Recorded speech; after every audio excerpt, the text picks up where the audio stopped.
Tá pronta? Sim, tá com o pau, DJ.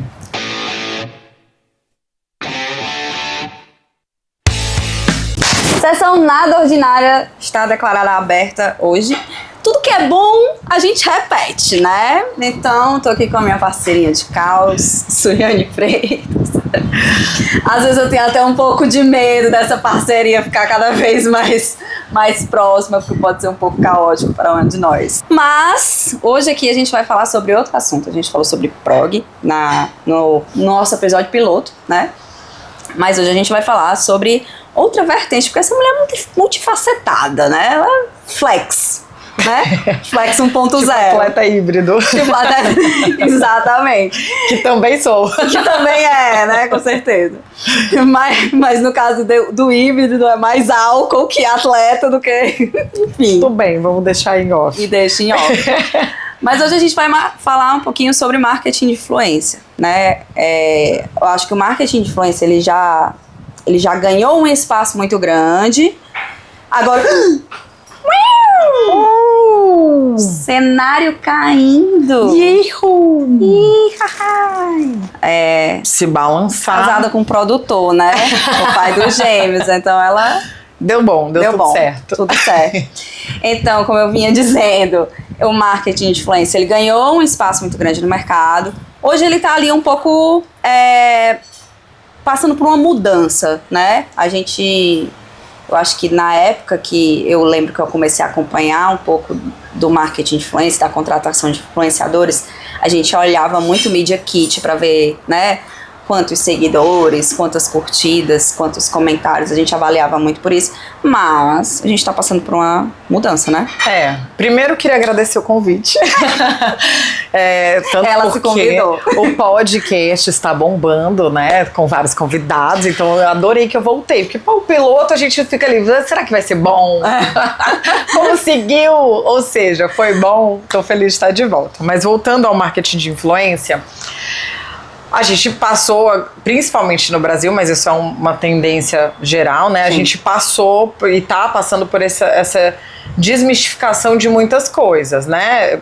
Primeiro das marcas, se a gente for olhar para dados, no ano de 2024 foram 24 bilhões de dólares investidos só em marketing de influência. Uau! Então é uma grana, né? Ou seja, as marcas estão investindo. Como? Né? E aí a gente precisa pensar como é que se investe de uma forma que seja estratégica, viável para o cliente, rentável para o cliente, né? E uma das coisas que a gente tem visto nessa transição, nessa mudança, são as novas formas, né, de formatos mesmo de creators, UGC, os próprios IAs, os próprios influenciadores IAs, a gente vai entrar mais em detalhe em cada um deles, mas principalmente das métricas, né? Porque mesmo tendo um investimento absurdo de 24 bilhões de dólares ano, ainda assim, se você falar com boa parte do mercado, a maioria dos marketings ou agências acabam tendo dificuldade de metrificar. Sim. Porque você fica dependendo do Media Kit do influenciador, você depende dos relatórios que ele vai gerar para você poder montar, né, uma análise Sim. mais minuciosa para o cliente, aí pensando nessa relação cliente, agência, influenciador. Né?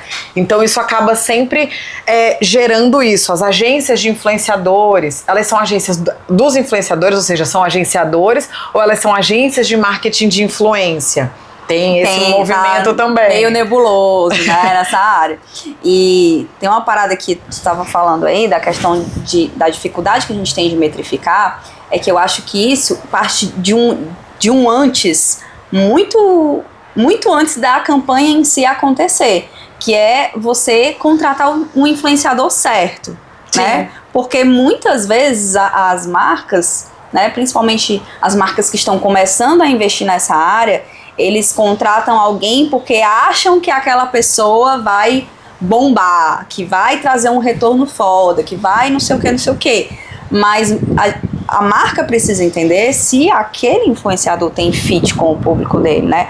A gente tem um caso que, se eu não me engano, se eu estiver falando errado, me corrige, mas a própria, no caso, Mila, que fez uma campanha para a Unimed, não foi?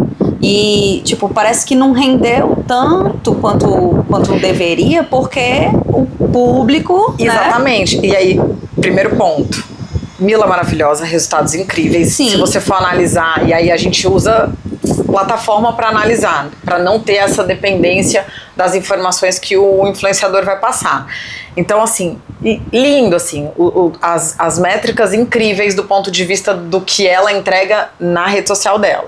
Só que quando a gente para pensar numa estratégia, ela tem que analisar a audiência, fit e tal. E aí a gente olha para percentual de pessoas que seguem ela, o percentual era, acho que estava girando em torno de 15%. Então você imagina você fazer um investimento de um influenciador para falar especificamente com o público de uma cidade, só que a base dela, de 100% da base dela, só 15% estava naquela região. Isso. E aí você tem que fazer uma análise sobre valer a pena ou não, beleza. A gente ainda assim quer contratar pela qualidade, pelo discurso, pela persona que a gente imagina que seja o nosso cliente, mas a gente está entendendo que esse investimento ele vai ser responsável só por um alcance de 15% dessa base. Pronto. Aí são expectativas alinhadas, pronto, né? E aí eu acho que esse é o ponto. Quando a gente olha para esse tipo de métrica, de falar assim, vou contratar um influenciador, é óbvio que vai ter o hype. O influenciador que hypou, o influenciador que viralizou, né? E quando a gente utiliza a plataforma para isso, tecnologia para isso, para buscar o melhor influenciador, é analisando, por exemplo, as métricas atualizadas. Porque aquele influenciador que viralizou há 6 meses atrás, pode ser que ele tenha bombado e tenha se mantido, mas pode ser que ele tenha simplesmente caído no esquecimento. E muitas vezes até o Media Kit dele foi feito naquela época, né? A gente já trabalhou com isso, a gente vai sempre apresentar big numbers. A gente nunca vai falar assim, nossa audiência caiu, ninguém vai noticiar isso. A gente vai contar assim, nossa audiência é essa. E lá no jurídicozinho, lá embaixo, aí você coloca o período de quando foi essa audiência. E ela pode ter mudado. Só que aí é que tá. Sim. Né? Quando você analisa isso num período recente, você está analisando aquilo no que está acontecendo em tese naquele momento. Né? Então isso é o primeiro ponto, assim, utilizar ferramentas para conseguir encontrar o melhor influenciador, não se prender nas métricas de vaidade, que aí eu acho que esse é o ponto também, que a gente está passando por essa transição. Então se antes a gente tinha influenciadores comprando seguidores. Sim. Se a gente tinha marcas querendo influenciadores com volume de seguidores. Aí a gente migrou pro engajamento. Não, agora eu só quero saber quem engaja. Só que o engajamento também tem uma questão de qualidade. Sim. A influenciadora fez um post e ela tem lá alguns likes, mas ela tem um monte de comentário. Legal? Ótimo. Só que você vai ver os comentários, não tem nenhum fit, assim, não tem nenhum alinhamento com a marca ou com o objetivo que a marca tinha. Vezes é um foguinho, é um coraçãozinho, é um maravilhoso. Às vezes o comentário... pronto, tu entra num ponto que assim, que foi um caso que eu até falei no meu YouTube. Eu recentemente fiz isso. No seu, você postou alguma coisa, maravilhosa. Foi, então... Mas teve um caso de não vou citar nomes, de uma churrascaria que fez uma propaganda que eu achei duvidosa. Menino? Que eu achei um pouco duvidosa, sabe? Era um post com uma influenciadora, era no dia da Sexta-feira Santa, né? E aí o post era para divulgar a sessão de vinhos, certo? Só que o cara chegava para servir a influenciadora na mesa e em vez de ele botar o vinho na taça, ele botava na mão e da mão derramava na taça e tipo assim, Sexta-feira Santa. Eu associei logo Sexta-feira Santa, o sangue, né, de Cristo e não sei o quê, e eu achei de péssimo gosto. E várias pessoas me mandaram aquele post no direct perguntando o que é que eu achava. E aí, assim, eu assim, como boa barraqueira que sou, comentei no post, né? Porque tinha muitas pessoas dizendo assim, não entendi, não sei o quê. Aí eu fui lá e expliquei pra quem não tava entendendo. A influenciadora tentou se justificar, né, e tal, não sei o que, não sei o que, não era isso e tal, não era essa mensagem que eu queria passar. Eu disse, qual era? Porque não ficou claro pra ninguém. Mas assim, se você fosse olhar, o post da influenciadora com a churrascaria bombou. bombou. Tinham muitos comentários, muitos, milhares e milhares de comentários. Mas todos eram, não entendi, achei de péssimo gosto. Ou os fãs da influenciadora dizendo, maravilhosa, perfeita, amo você, não sei o quê. Então, o que aquilo ali realmente trouxe de bom pra marca? Absolutamente nada. Absolutamente nada, né? Eu acho que esse é um ponto também que é legal que você falou, porque assim, a gente sabe, você que produz conteúdo mais do que eu, nesse sentido, tipo assim, você tecnicamente sabe mais do que eu, sim, que a gente vai usar, de alguma forma, iscas, né, um call to action específico, algo, no começo do vídeo vai ter um gancho para a pessoa ficar, né, muitas vezes vai usar de algum artifício para que a pessoa pense que aquela mensagem é aquilo, mas no final você vira o jogo e traz de fato a mensagem que precisava. Só que ao mesmo tempo, né, tem muita gente produzindo conteúdo bom e ruim. E essa questão, muitas vezes, a gente vê coisas muito premeditadas, né? Que na realidade é simplesmente para gerar o engajamento. A pessoa falou um absurdo para comentarem, criticarem, porque o que ela quer ali é gerar o engajamento, seja ele positivo ou negativo. A questão não é sobre isso. Mas tu sabe o que é louco, assim, e até fazendo um parêntese só, porque isso não é nem sobre marketing de influência, mas eu consumo muitos cursos, sabe, desses experts que falam sobre criação de conteúdo, e isso é ensinado por eles, de você falar de polêmicas, falar coisas duvidosas, falar coisas questionáveis para chamar a atenção. E isso é algo que as pessoas precisam ter muito cuidado, porque isso é uma linha muito tênue, né? Exato. Isso é verdade, porque você aprende uma técnica, mas junto com a técnica tem um background de ética, moral, entendimento estratégico sobre a marca que você está falando, porque, beleza, tem marca que talvez tenha um feat mais engraçado, que role um meme, sabe, mais despojado, ou até mais polêmico, e que vai ser aceito pelo público, pela marca, pelas pessoas que são fãs da marca, tá tudo bem. Mas vão ter marcas que não, né? Então eu acho que é exatamente essa linha tênue. O exemplo claro que a gente tá vivendo agora é da Marisa Mayô. Sim. Né? Então, assim, a Magalu não surpreende, pelo menos na minha concepção, surpreendeu um total de 0 pessoas, sendo a primeira marca a patrocinar algo que viralizou. Ela é sempre a que vai fazer isso. A menina do avião, do barraco do avião, a Marisa Mayô, que é a coisa mais engraçada que a gente viu, né, nos últimos tempos, feito por brasileiros e utilizando IA, né, pega muito nessa nossa linha dos anos 90, programa de auditório, então mexe com muita coisa. E a Magalu sempre fez isso. Então, não vai chocar se a Marisa Mayô falar depois um absurdo. Isso não vai ter uma associação de marca negativa. Sim. Né? Eu até vi uns comentários recentes dizendo assim, a Magalu conseguiu estragar o meme, como sempre. Algo do tipo. As pessoas, na realidade, estão assim, putz, nada pode viralizar que vai virar uma propaganda da Magalu. Né? Mas tudo bem, ela se colocou nesse posicionamento. Agora, de repente, uma marca mais séria, que fala, não, vamos aproveitar o hype, a Magalu fez, vamos fazer também. Será? Tem que ter muito cuidado. E isso cai muito na parte das trends também, né? Que é uma parada que eu sempre falo. Muitas vezes o cliente vê um negócio assim que tá viralizando e não sei o que. Eu quero fazer eu digo, mas não combina com o seu posicionamento. Tu tá entendendo? Tem coisa que não tem fit. É isso, concordo. Mas, deixa eu te perguntar. Quando a gente tá falando assim do marketing de influência e dos influenciadores, a gente tem uma sutil diferença entre o alcance, né, e o impacto, né? Como que as marcas conseguem enxergar isso para fazer uma campanha mais assertiva? Tá. Quando a gente pensa numa campanha de marketing de influência, a gente parte do princípio de escolher o influenciador e não olhar só para as métricas de vaidade, né, que são volume de seguidores, taxa de engajamento, volume de comentários ou cliques, né? Isso são as métricas de vaidade. A gente vai avaliar outras questões.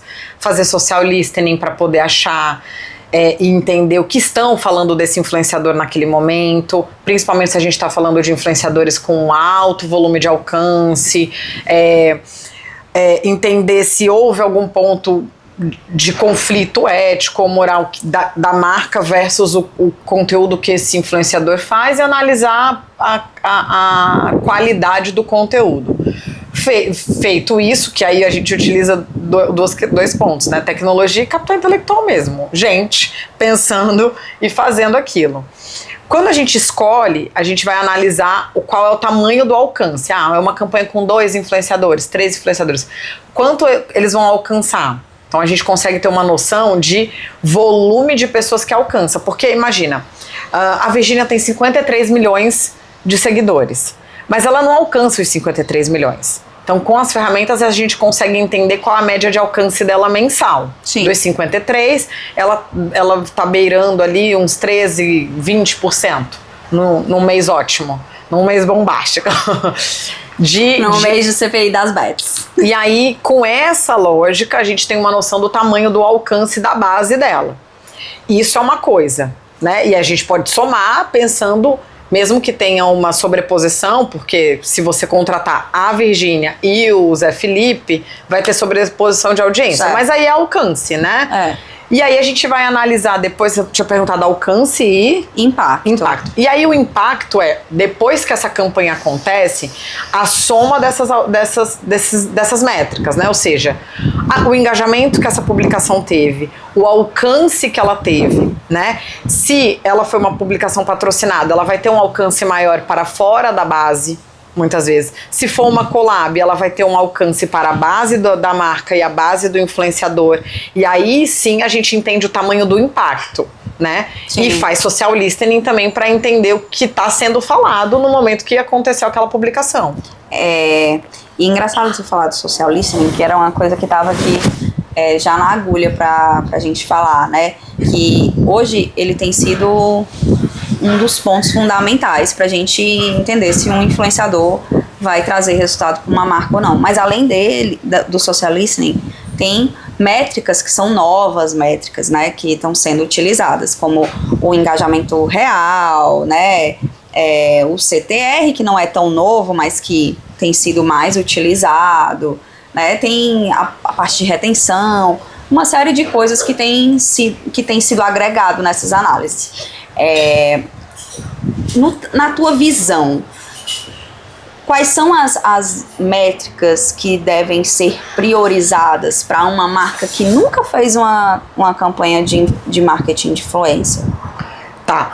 Quando a gente fala de engajamento real, é que a gente vai conseguir analisar esse engajamento de like, comentário, entendendo a percepção que esse usuário teve. Por exemplo, o comentário linda, ai, te amo, isso é irrelevante para a marca. Então Sim. não é um engajamento real, né?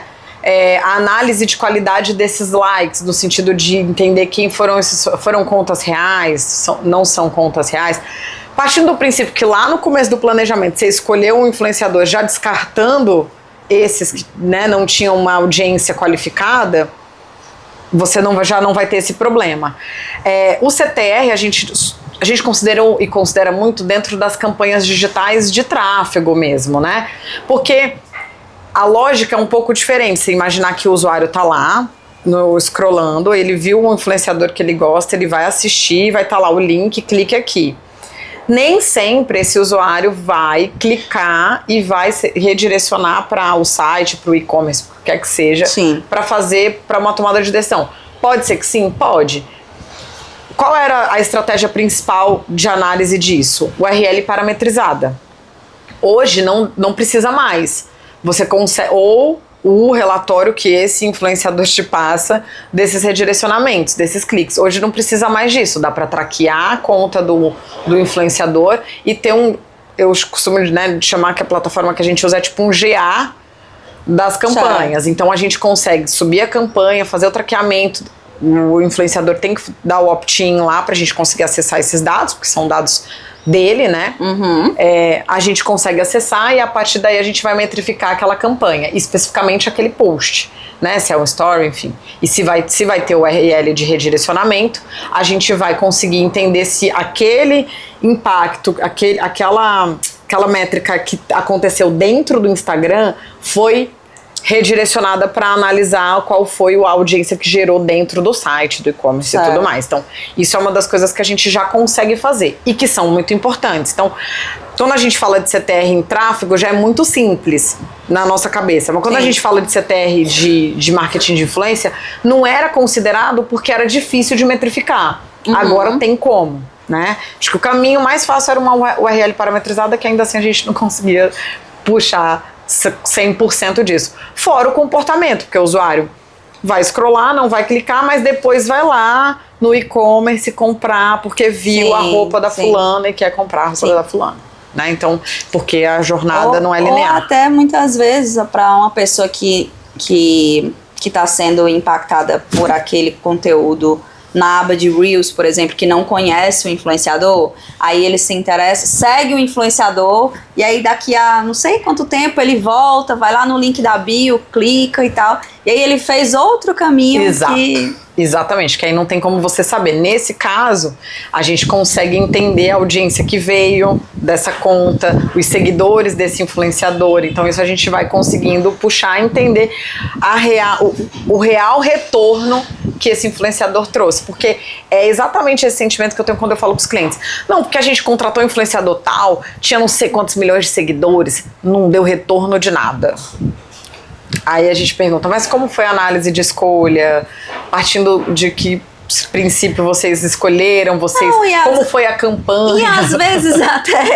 E às vezes até como de onde eles estão tirando essa informação de que não deu retorno de nada. Exato, né? Porque você não tem como traquear aquilo, como é que não deu retorno? Não tem como saber. Exato. Fica no escuro. Então é louco isso.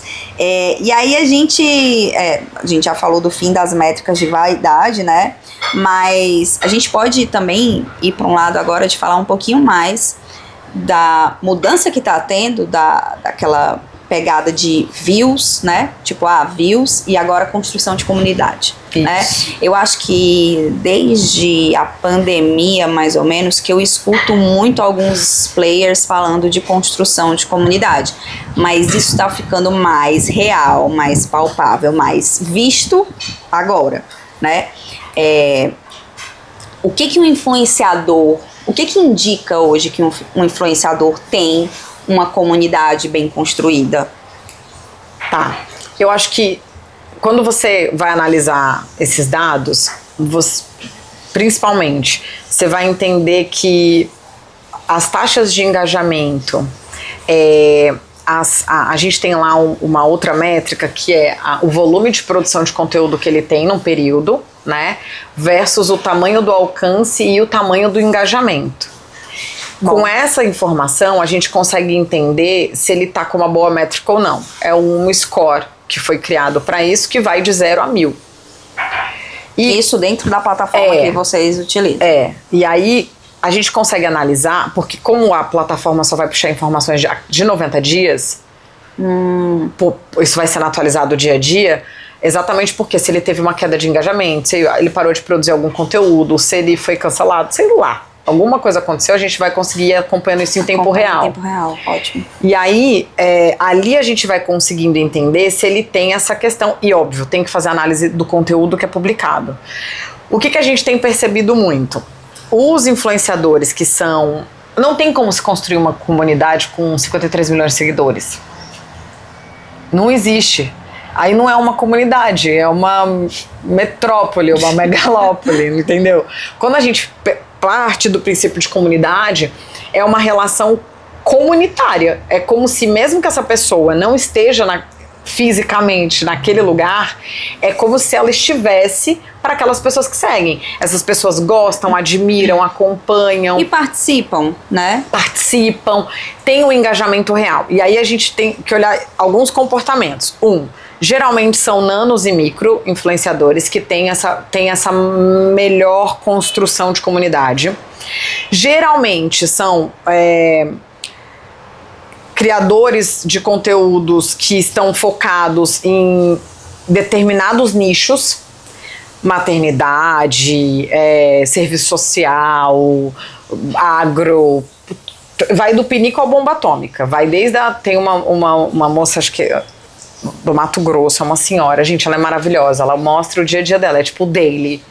Ela já é uma senhora e ela mostra ela lavando a área dela, ela indo cortar cana e não sei o que. Ela mostra isso e as pessoas que vivem de alguma forma essa realidade se interessam, se identificam, engajam e ela faz um real life mesmo que não seja, ela Sim. tenta de alguma forma mostrar isso. Mas eu ainda acho que ela me parece tão real que não me parece que é uma montagem assim, né? E tem até aquela história, você vai conseguir explicar melhor do que eu, por que a porra do algoritmo entrega melhor uma coisa menos produzida do que produzida. Mas, assim, isso é uma tendência, né? Principalmente agora que a gente tá falando muito de lo-fi, né? Então a tendência lo-fi é de conteúdos menos produzidos mesmo, de algo que traga mais naturalidade. O algoritmo, ele tem priorizado... Primeiro, ele prioriza bons conteúdos, né? Conteúdos que têm um potencial de conversa. A gente falava muito sobre um potencial de cliques, um potencial de comentários, mas é um potencial de conversas, porque a ideia é que aquele conteúdo gere um comentário que vai gerar um outro comentário, que vai gerar um outro comentário, que vai gerar... E por aí vai. E o ideal é que sejam positivos. Positivos, né? É importante. Mas existe sim essa tendência mais atual de que as coisas mais naturais estão sendo mais entregues por conta dessa questão da proximidade, né? Da própria construção de comunidade, da própria questão que as pessoas passaram muito tempo mergulhadas em estar consumindo conteúdo, e aí a gente entrou naquela era do brain rot, né? Das pessoas, sim. coisa, e aí muitas pessoas já estavam querendo um afastamento das telas, porque tava uma disparidade de realidade muito grande. Sim. Aí os conteúdos mais naturais, que tornam as pessoas mais acessíveis, mais próximas, mas não sei o que, elas ganharam aí esse foco de visibilidade no algoritmo. E aí, pegando esse gancho para manter a linha da comunidade, é exatamente esse ponto. Quando você entende essas questões, tipo, esse criador, enfim, ele tem um volume pequeno de seguidores, que, né, não é um megalomaníaco esse número, ele tem uma construção de nicho muito bem ali pautado, segmentado, o conteúdo dele é bom e isso não significa que é super produzido. Muitas vezes pode até trazer essa realidade, essa naturalidade do dia a dia. E ele faz uma outra coisa, que é migrar essa relação pro real, pro presencial. Então, tira você se relaciona comigo online, você é meu seguidor, você comenta, compartilha, acompanha e tal. Massa. Como é que eu faço isso ser uma comunidade mais engajada? Quando ela sai do digital. E aí a gente vê algumas pessoas fazendo isso, alguns podcasts que têm criado eventos, sim, né? Sim. Pra aquela galera. Aí eu sou fã da marca, né? E digo isso porque aconteceu ontem, está recente na minha cabeça. A Vovó Quem fez um bingo ontem, né, pros solteiros. Maravilhoso. E aí, essa história do bingo já é uma coisa que ela tem feito em datas especiais, né, e fez ontem, exatamente para trazer a comunidade dela pra lá. Claro, convida algumas influenciadoras da marca, embaixadoras da marca, que geralmente estão permeando ali a mesma bolha, mas construindo essa relação para além da tela. Sim. Né? E aí eu acho que esse é um ponto que as marcas também precisam pensar, mas é claro, a gente trabalha com publicidade, a gente tem que vender, esse é o rolê, o objetivo principal sempre vai ser vender, o mundo é capitalista, não vamos...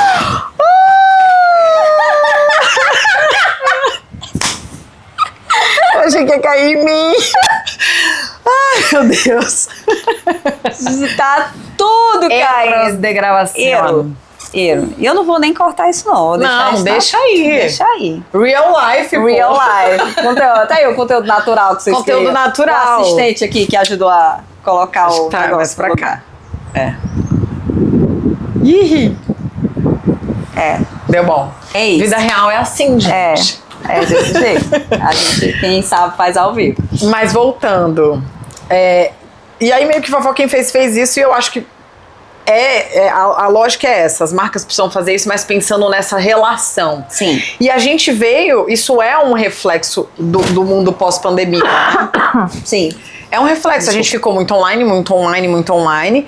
As marcas migraram, as que não existiam online foram para online, investiram tudo, e agora a gente tá fazendo o caminho inverso. Sim. A gente tá indo de volta, né? As pessoas querem viver experiências, né? Então tá. Porque não é mais só sobre você abrir a porta da sua loja e falar, vem. Beleza. Era antes assim, veio a pandemia, fecha a porta da loja e abre a lojinha online. Agora você tem a lojinha online, você tem a lojinha física, só que você precisa gerar uma relação que vá tanto pro online quanto pro... Retroalimentar uma a outra. Como você faz isso? Com experiência. E às vezes, as marcas ficam imaginando experiências megalomaníacas, tipo assim, ai não, a Prada fez um café. Gente, calma. Você não precisa fazer um café, colocar um trailer de café no meio de Copacabana e achar que esse é o tipo de experiência que o seu público quer. Às vezes o seu público quer um tipo de experiência tão mais fácil, tão mais simples de resolver, mas você tem que entender. E quando você escolhe um influenciador, ele é um dos primeiros a ser esse propagador desse tipo de experiência, porque ele tem que experienciar.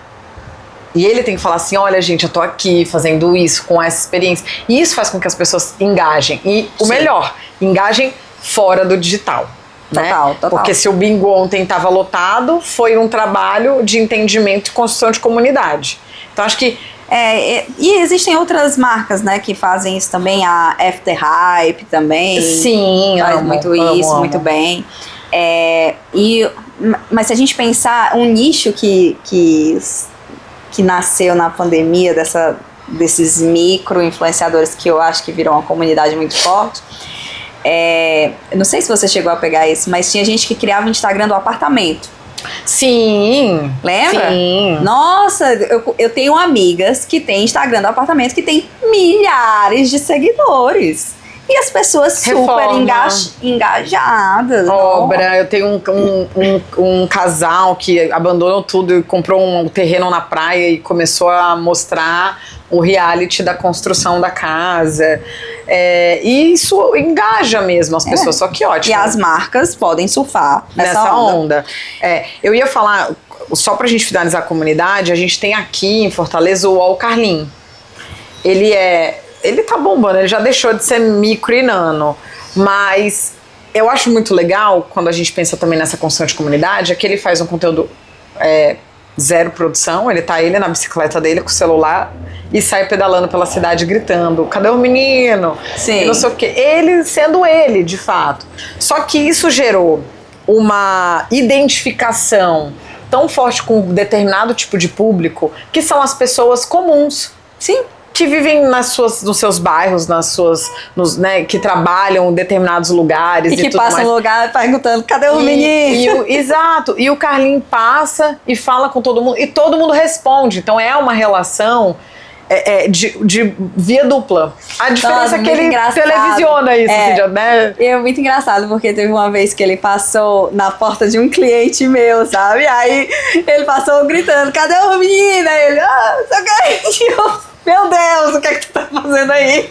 Exatamente. Então, assim, e aí quando você para pra pensar, por exemplo, em marcas ou serviços, enfim, marcas de modo geral, né? Que possam olhar pra uma persona como ele e falar assim, cara, tem uma coisa aí que talvez faça sentido pro meu negócio.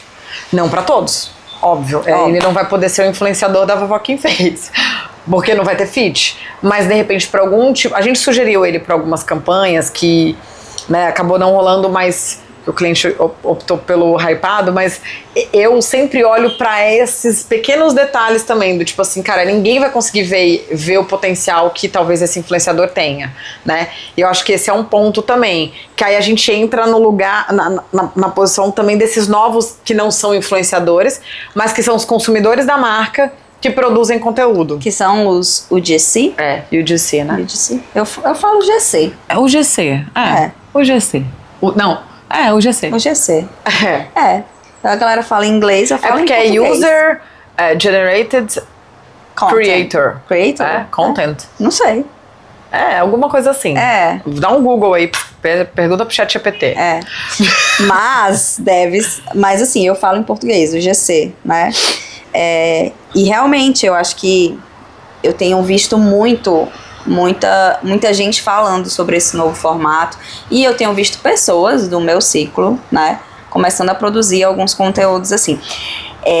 Eu não sei se isso já se encaixava como o GC, mas existia um site antigo, que eu não sei se existe ainda, que era o The Insiders.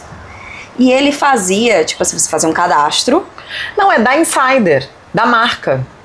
Isso foi o que a marca fez isso. A Insider, ela fez um programa, e aí grande. Não, mas qual Insider? A Insider, de roupa. De roupa? Não era esse não. É antigo, isso é muito antigo, é muito antes da Insider. É da época que eu trabalhava na Código. Então o nome do site é The Insiders. E aí você se cadastrava lá, e aí você se inscrevia em possíveis campanhas. Eu lembro que, na época, eu recebi um kit de amostras da La Roche. Aí você tinha as tarefas que você tinha que cumprir. Você tinha que fazer um conteúdo no feed, não sei o quê, taranã, usar hashtag tal, marcar marcas tais. Aí, à medida que você ia fazendo, você ia ganhando credibilidade para conseguir fazer campanhas maiores, né?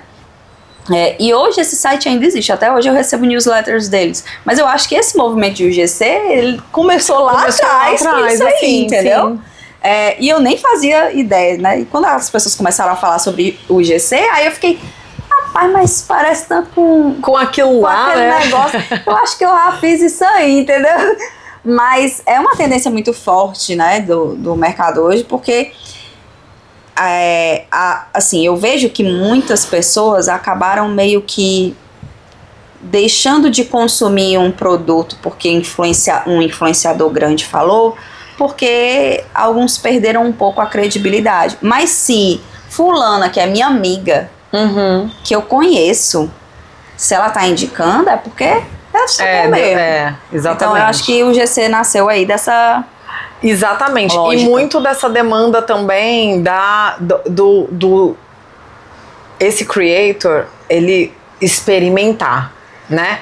E aí ele fazer o teste, ou vestir a roupa, ou botar a maquiagem, enfim, todas essas coisas. E aí eu acho que o ponto que precisa ser olhado para isso é que, por exemplo, Shopee, todos produzem conteúdo nesse modelo. E aí existem vários modelos de contratação, né? Sim. E para quem tá começando, porque a maioria dos nanos e micros acabam também sendo o GC. Porque fazem um cadastro na Insider, recebe o press kit, produz o conteúdo, encaminha, o cliente aprova e segue, posta, vai.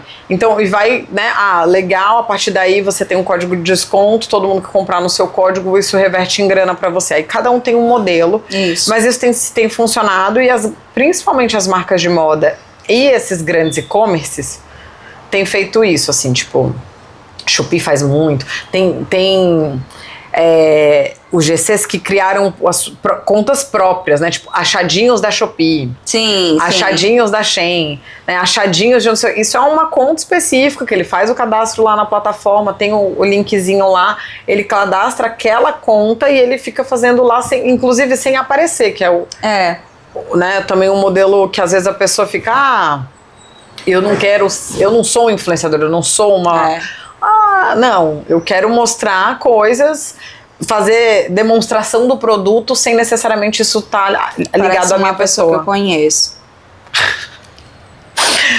Enfim, e aí eu acho que é um caminho que eu acho que é interessante para as marcas, é interessante para quem está criando, mas precisa também ter esse cuidado, porque muitas vezes a marca quer muita coisa desse criador, mas não quer pagar, sabe? Sim, E aí, sim. porque não é só mandar um press kit, acho que tem que ter uma relação ganha-ganha. E às vezes eu vejo algumas pessoas reclamando, tipo, pô, não, parei de fazer porque não estava fazendo mais sentido, né? Assim, isso já virou o meu trabalho. Então, se isso virou o meu trabalho, eu preciso ser remunerada por isso. Sim. E aí vai entrando nessa coisa que não é você testando, fiz um cadastro, recebi o press kit, ganhei um monte de roupa, fiz um monte de vídeo, tchau. Não, o cara trabalha com isso. Sim. Então ele precisa ser remunerado de alguma forma. Então as marcas, acho que também tem que ter um pouco dessa consciência.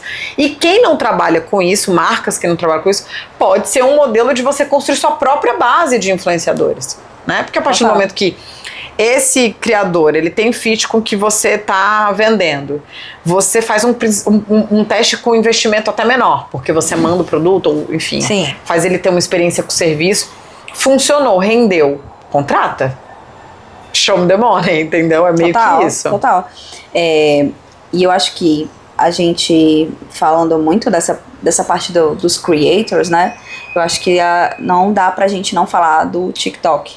Sim. Né? O TikTok, ele hoje ele tem um poder de influência de compra, na decisão de compra de muitas pessoas.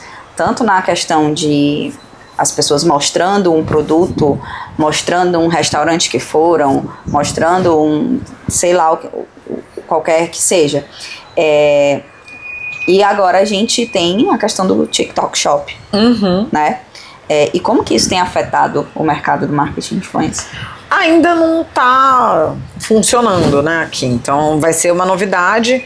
Eu não crio mais muita expectativa com nenhum lançamento, assim, porque vai ser caro. Entendeu? Então, assim, eu lembro quando o TikTok entrou, que abriu o TikTok Ads, era absurdo, investimentos altíssimos, e aí só tava lá dentro, né, quem tinha bala pra pagar. Não vai ser diferente.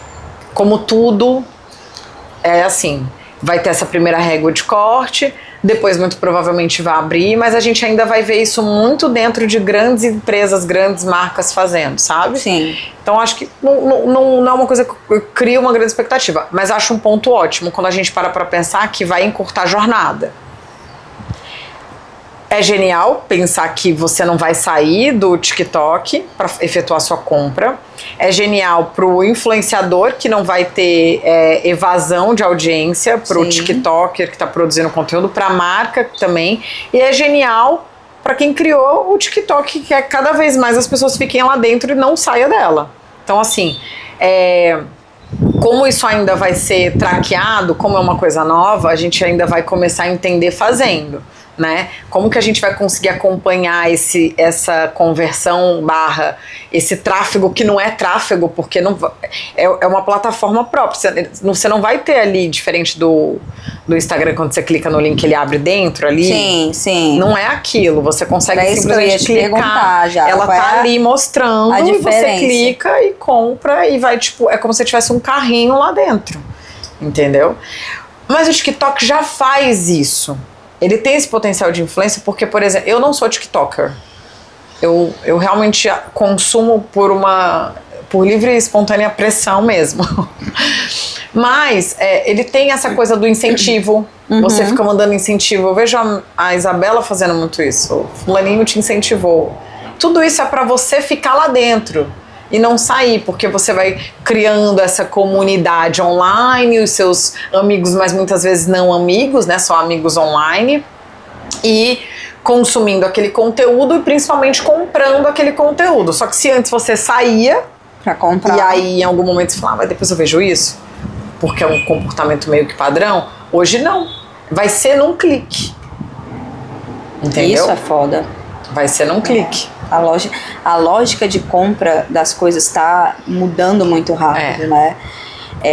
E isso remete muito à mudança que a gente tem tido no comportamento de compra do consumidor. Com certeza, com certeza. O que é muito louco, porque a gente vive um paradoxo absurdo, e aí falando especificamente do Brasil. À medida que a gente tem evoluído muito nessa facilidade do consumo, nessa... é exacerbado e irresponsável muitas vezes, né? Tipo, compre. Você entra no Instagram, ads. Você está consumindo conteúdo, é um influenciador querendo te vender alguma coisa. Você passou na rua, é um DOH na sua cara. Você entrou no elevador, é outra tela na sua cara. É a televisão, é o streaming. Que tá tudo agora, tudo tem. Agora. Graças a Deus a gente trabalha com isso. Mas... ao mesmo tempo é uma coisa de compre. E aí se você... Eu parei de seguir um pouco, né? Mas essas influenciadoras que, tipo assim, chegam com as caixas, assim, de Zara, Vral, olha o que chegou. Aí de Shein, o que passa pra gente que consome? Aí eu preciso comprar. Não, você não precisa comprar. Você não tá precisando, você não tem que nada. Só que é essa a psicologia do negócio. Aí a gente vem pro Brasil e olha... que o potencial de compra do brasileiro mudou, diminuiu, né? Questão econômica, inclusive a CPI das bets entra nesse viés, que é o endividamento do brasileiro, e muitas vezes o brasileiro com menor poder aquisitivo é o mais endividado. Isso muito ligado ao consumo de jogos por azar, muitas vezes, não tudo, tá? Não tô tirando a informação mas também a gente sabe que tem dados sobre isso. Mas assim, e a gente vê um negócio se retroalimentando, né? Porque o influenciador que tá vendendo o jogo, a pessoa joga, perde o dinheiro e não pode comprar a blusinha da Shein dela porque gastou tudo no jogo. E tipo... e cada vez mais existe... assim, às vezes eu fico até assim um pouco impressionada, sabe? Quando eu vejo pessoas que já estão assim bem endividadas, tentando viver um estilo de vida que não cabe a elas por conta de influência. Sim. Então, eu acho que o influenciador, ele tem uma responsabilidade social muito grande, entendeu? É um ponto que é muito delicado para você falar, mas ele precisa ter um certo cuidado com o público que ele está influenciando. A partir do momento em que você se coloca numa posição de influenciador, olha só, às vezes a gente simplesmente não dá valor a essa palavra, mas olha o poder que é essa função, influenciador. Quando eu tô falando de pessoas que são altamente influenciáveis, um influenciador, ele tem poder de decisão na vida daquela pessoa. Claro. Então, essas pessoas, elas precisam ter muito cuidado com o movimento que elas fazem. Tá aí a CPI das bets que não deixa a gente mentir. Mas também não só isso, mas também... Eu acho que esse ponto da CPI, né, e da Virgínia, ele é imoral. Eu acho que ele entra num campo de fato da imoralidade, assim. Mas quando a gente para pensar, e a gente fala muito sobre reputação em marketing de influência, fica parecendo que a gente está levantando uma pauta sobre a reputação desse influenciador. Do tipo, o influenciador tem que se preocupar com a reputação dele e a marca tem que se preocupar com a reputação dela. A marca contrata o influenciador que tem uma boa reputação. Sim, beleza, mais do mesmo, isso aqui todo mundo já tá nessa página. Sim. Só que não é que a gente esteja preocupado com a reputação desse influenciador. A gente está preocupado com a responsabilidade que ele tem socialmente, né? Ou seja, como ele está entendendo do poder que ele tem, né, na sociedade, para daí falar assim, a reputação dele é ótima e ele é uma pessoa completamente coerente, consciente da responsabilidade dele a partir disso.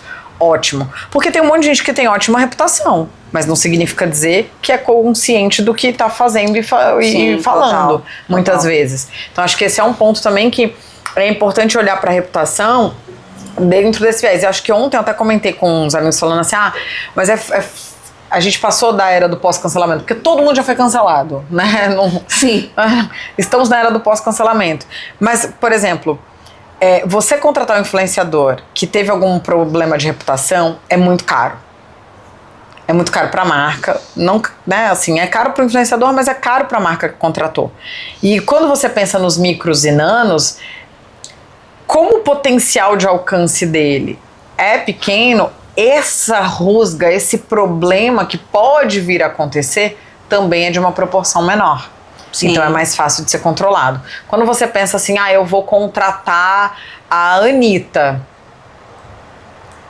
ótima reputação, blá blá blá. Aconteceu algum problema, alguma fofoca com o Léo Dias? Isso foi ruim para alguma marca? A gente tá falando de uma mega exposição e um mega trabalho de limpar a imagem. Sim. Às vezes da marca. E não tô falando mal da Anitta, tô só dando um exemplo pra gente não ficar falando só da Virgínia.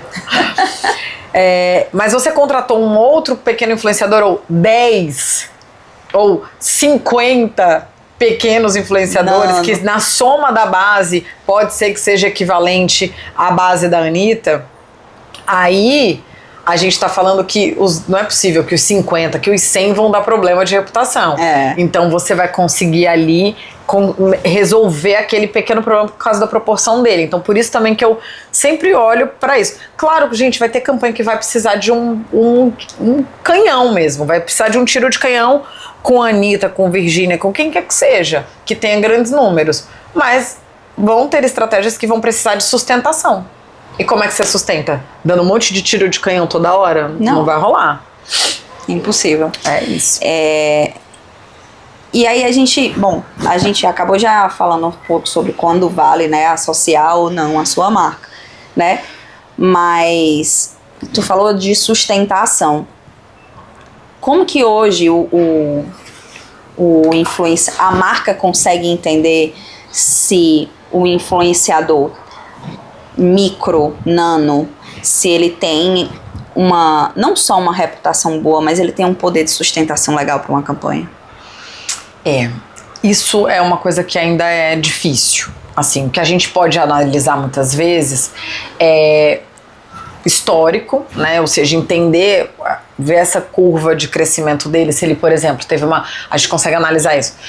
A curva de crescimento de métricas dele foi linear, ou seja, assim, ele teve um crescimento aqui,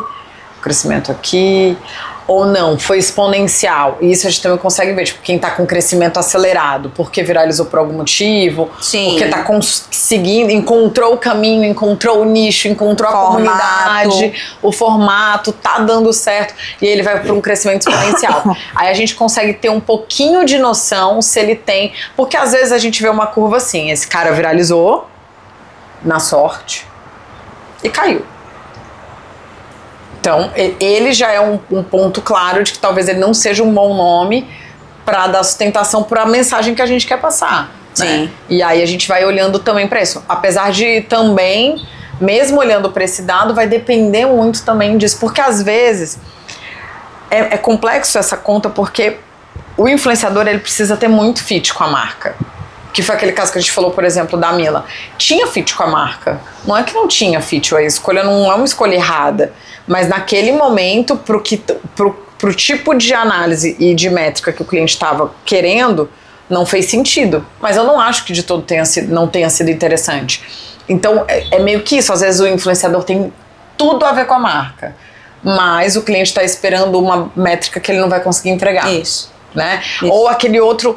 Às vezes nem parece que ele tem tanto a ver com a marca, mas todo mundo que segue ele tem fit com a marca, sabe? Eu tava fazendo um de turismo e aí era um casal que mostra as coisas aqui em Fortaleza e tal. Talvez esse cliente jamais contrataria esse casal, entendeu? Porque você olhava e não via uma institucionalidade, né, no conteúdo desse casal. E, obviamente, pelo perfil desse cliente, haveria uma necessidade disso. Né? Só que quando você olha para quem segue, é essa pessoa que eu quero. É essa galera que eu quero. Consegue identificá-la pela plataforma. Dá pra ver a audiência, se tem filho, qual a idade, onde é que tá a audiência dela. Porque às vezes a pessoa tá em São Paulo, mas 80% da audiência dela tá em Recife. É loucura. Né? Então tem muito isso também, que é analisar a audiência. Às vezes a gente tá preocupado com o perfil do influenciador, mas a gente tem que fazer um cruzamento do perfil dele com a audiência que ele tem. Então, eu acho que assim, no frigir dos ovos, né? Eu acho que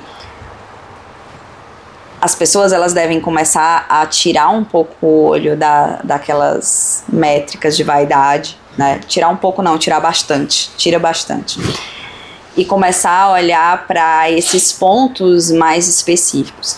E para você olhar para esse tipo de métrica, como reputação, esse cruzamento com o perfil da audiência, essas coisas assim, a probabilidade de você conseguir isso através do próprio influenciador, através de um press kit, é muito pequena, porque não tem inteligência de dados o suficiente para gerar esse tipo de coisa.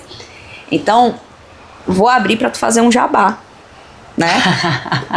Porque, é sério, porque existem, como tu falou naquela hora, existe uma diferença entre agências que são agenciadoras de influenciadores e agências que são agências de marketing de influência. Hoje a Suna em Comum, ela tem um braço de marketing de influência, né, além da parte de prog, que a gente já conversou aqui, mas é um braço realmente de marketing de influência, com inteligência de dados, né, É isso.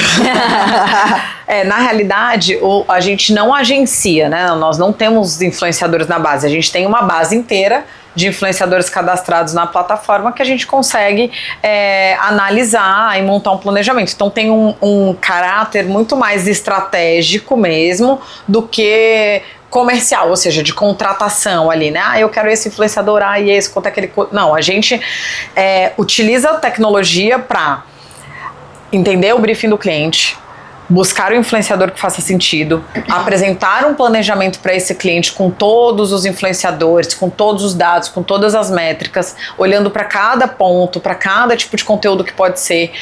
Aprovado esse planejamento, a gente vai para a gestão dessa campanha, que vai desde contratar os influenciadores, briefar e acompanhar a produção desse conteúdo, produzir esse conteúdo se necessário, porque às vezes o cliente quer que o influenciador mantenha a linha de produção dele, né? Então, se a tia lá no Mato Grosso, com o celularzinho dela, capinando a cana dela, com basicamente isso, tá tudo bem. Não, se o cliente quer uma estética linear para todos os influenciadores contratados para aquela campanha, porque ele quer que esse conteúdo vá para a base do influenciador, mas ele de repente quer usar para uma outra coisa, ele quer contratar esse influenciador quase como um modelo, né? Sim. E aí a gente também entra com essa possibilidade de produção e todo o acompanhamento de métricas. Então, a campanha aconteceu, a gente consegue trazer todos os dados para o cliente. Quem converteu, quem não converteu, quem acessou o site, quem clicou no link, qual foi o engajamento, qual foi o alcance, qual foi, né, o potencial de conversão que aquele influenciador teve, dá para analisar a campanha geral ou por influenciador, né, porque você contratou 10, como é que foi o desempenho dos 10? Sim. Média, tal. Qual foi o desempenho de cada um? Então, nisso aí a gente faz tudo isso, né? Então, isso nada tem a ver com uma base de influenciadores, isso tem a ver com a gestão mesmo de uma campanha de marketing de influência. É uma coisa que hoje no mercado do Ceará não tem, né? Assim, a gente tem algumas empresas que trabalham com marketing de influência, mas muito ainda dentro do aspecto de temos uma base de influenciadores, nos contrate e a gente apresenta um projeto, né? Entra muito, inclusive, num caráter de projeto, né? Projeto tal, a campanha é da Coca-Cola no São João. Aí contrata essa agência que tem essa base de influenciadores e que faz esse tipo de ação. Muito mais com uma pegada live marketing, vamos dizer assim. Leva esses influenciadores pro evento, faz a experiência com produto e tal. Não. O nosso foco é produção de conteúdo e estratégia e gestão de campanha. Então, basicamente, é isso que a gente faz. E a gente tem a Airfluencers, que é hoje uma das maiores empresas de marketing de influência, então a gente utiliza a tecnologia deles, né? Então, para clientes que têm a sua própria gestão, né? A gente tem clientes assim que já tem uma estrutura e quer só dar subsídio para o time, né? Então, assim, eu já tenho uma estrutura que tá geralmente na área de PR, eu já tenho um time lá que já contrata os influenciadores, que já monta a estratégia da campanha, eu já internalizei isso, mas eu quero subsídio, ou seja, eu quero a plataforma para mim. Posso? Pode.